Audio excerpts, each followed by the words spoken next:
हा जो काही आमचा आत्मा आहे, या आत्म्यानेच आम्हाला जनसामान्यांपर्यंत पोहोचवलेला आहे. जसं मी वेळोवेळी सांगितलं, आम्ही संकुचित हिंदुत्व मानणारे लोक नाही आहोत, आम्ही व्यापक हिंदुत्व मानणारे लोक आहोत. आमच्या हिंदुत्वामध्ये सगळ्यांचा समावेश आहे. जो जो या भारताच्या संस्कृतीला आपली संस्कृती समजतो, भारतीय प्राचीन जीवन पद्धतीला जो आपली जीवन पद्धती मानतो, त्याची पूजा पद्धती काही असली तरी त्या सगळ्या लोकांना आम्ही आमच्या हिंदुत्वाच्या व्याख्येमध्ये या ठिकाणी घेतलेला आहे. आणि म्हणून मला असं वाटतं की एक व्यापक अशा प्रकारचं जनसमर्थन हे आपल्याला मिळालेलं आहे. मी या निमित्ताने एवढं सांगू इच्छितो, कार्यकर्त्यांना माझा संदेश हाच आहे की एवढं मोठं जनसमर्थन जेव्हा मिळतं तेव्हा जबाबदारीची जाणीव ठेवली पाहिजे. आपल्याला जबाबदारीने वागावं लागेल.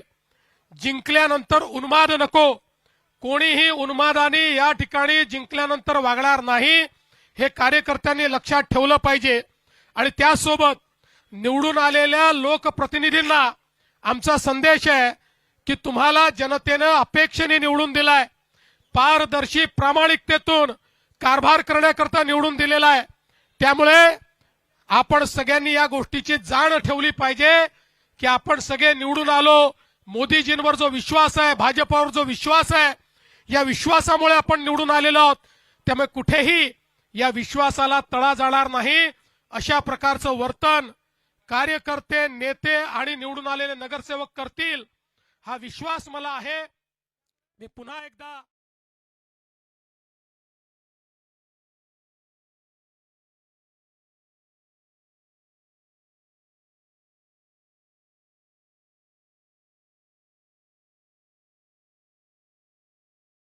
जुमले पर आधारित न रहते हुए जो हमने किया वो लोगों के सामने रखा, जो लोगों को दिख भी रहा है. मेट्रो दिख रही है, 24/7 दिख रहा है, चांदनी चौक का 6 लेन दिख रहा है, फिर बड़े पैमाने पर एसटीपी बनने जा रहा है.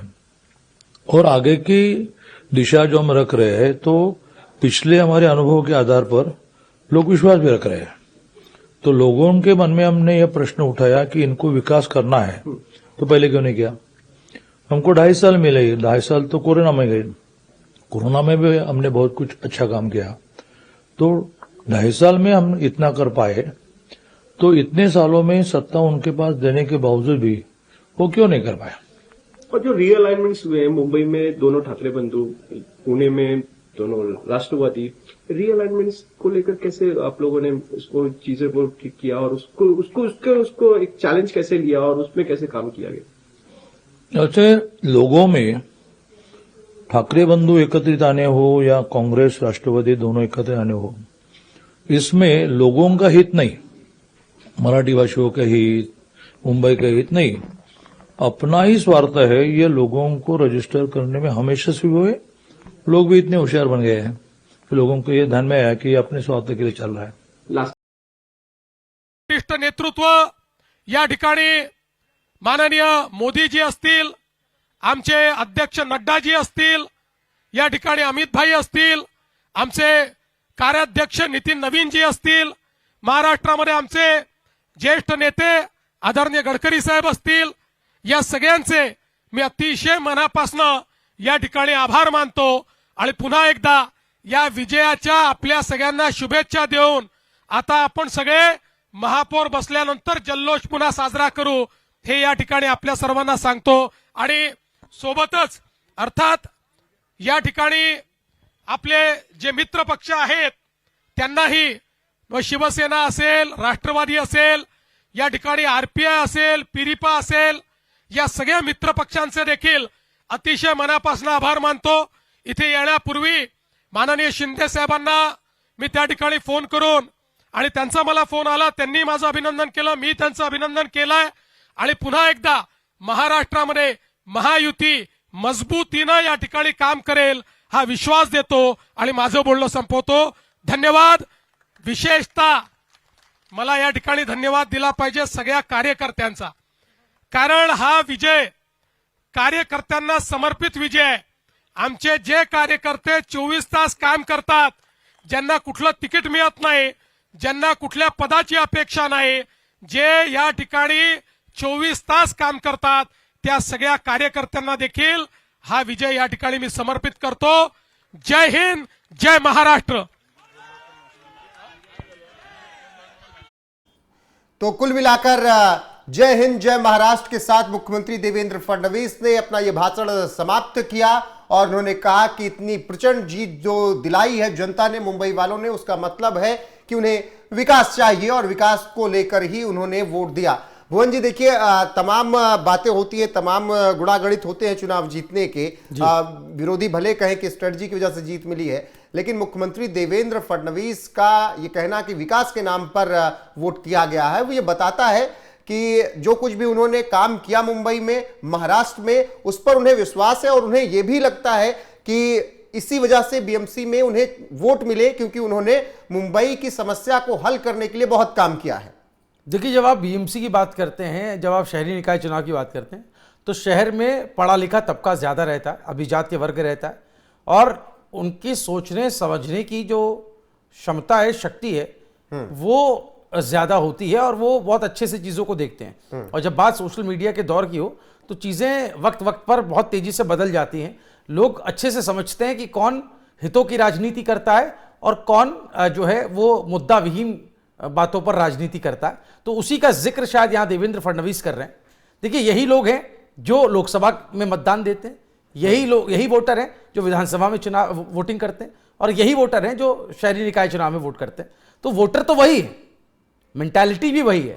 तो वो समझ रहे हैं कि डिलीवर वाली पॉलिटिक्स किसकी है और कौन सिर्फ इधर उधर की बातों में उलझाना चाहता है. तो इसीलिए जो भरोसा जताया, मैं फिर वही कह रहा हूं, देखिए क्या एजेंडा है आपको ये समझना पड़ेगा कि बीजेपी अपने किस मैनिफेस्टो के साथ, महायुति अपने किस मैनिफेस्टो के साथ लोगों के बीच में गई. क्या उसने इस बात का जिक्र किया कि मराठी मानुष बनेगा? क्या उसने इस बात का जिक्र किया कि आप सत्ता के लिए 20 साल पुराने किसी उसको उठा करके अपने साथ गठबंधन में ले आए? आपने प्रयोग नहीं किए. आपने एक लाइन पकड़ी और उसी लाइन पर आप अड़िग रहे. आपने केंद्र और राज्य सरकार मिलकर के जो काम कर रही है महाराष्ट्र के अंदर, मुंबई के अंदर, वो काम बताए और अपना रोड मैप बताया कि हम बीएमसी में अगर आएंगे तो ये जो समस्याएं अनवरत बनी हुई थी, बुनियादी सुविधाओं का जो के मोर्चे पर जो लोग रोज दो चार हो रहे थे, सिर्फ आम लोग ही नहीं, जो वीआईपी हैं, जो खास लोग हैं, खास तबका मुंबई में रहता है, बॉलीवुड सेलेब्स रहते हैं, बड़े बड़े क्रिकेटर्स रहते हैं, जो बड़े कमाई वाले जो तबका है, वो लोग भी जूझ रहे थे. और आप तो खुद होकर के आए, मेट्रो वहां पर है, टनल वहां बनाई गई है, फ्लाईओवर्स बनाए गए, कोस्टल रोड बनाई गई और ऐसी टनल्स हैं भुवन जी कि आप कल्पना नहीं कर सकते. समुद्र से 20 फीट नीचे, बताइए, एक ऑरेंज गेट टनल बन रहा है, वो लगभग 30 से 40 फीट नीचे जमीन के. दुनिया की सबसे बेहतरीन मशीन टीवीएम लगाई गई है ताकि ज्यादा समस्या ना हो, काम तेजी से हो. Mumbai coastal road marine drive जिस तरीके से बनाया गया है, मैं वहां बता रहा हूं, समुद्र के नीचे जो टनल बनाई गई है, ट्विन टनल है.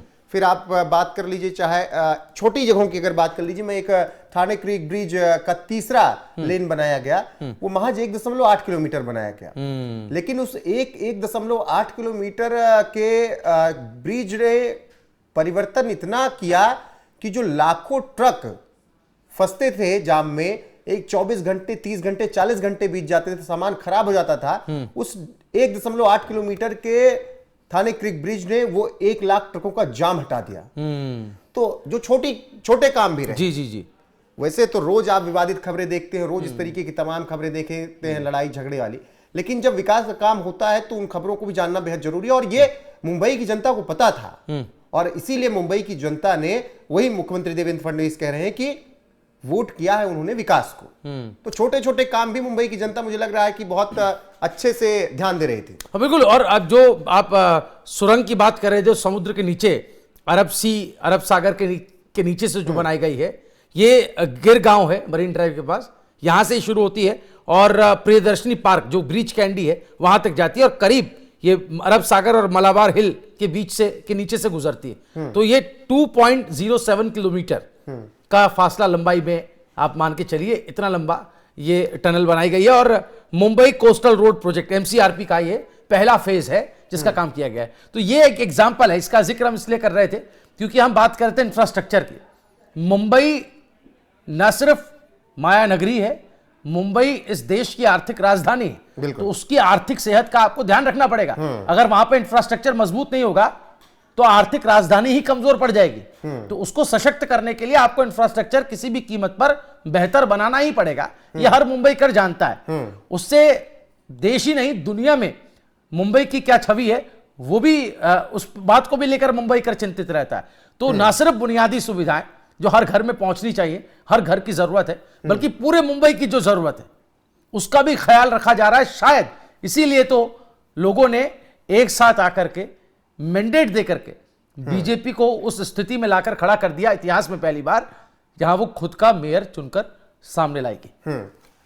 बिल्कुल भुवन जी, अब एक बार फिर से अगर हम चर्चा करें अखिलेश यादव को लेकर, जी। जो विकास की बात अभी तक मुख्यमंत्री देवेंद्र फडणवीस कह रहे थे, अब अखिलेश यादव पर अगर आ जाए तो अखिलेश यादव ने कहा कि बहुत स्ट्रेटजी की तरीके से चुनाव लड़ती है बीजेपी। वो एक एक सीट का मार्जिन देखते हैं, एक एक सीट के आंकड़े देखते हैं, फिर उसके बाद वो चुनावी मैदान में उतरते हैं और उसी का नतीजा आपको यहां पर दिखता है।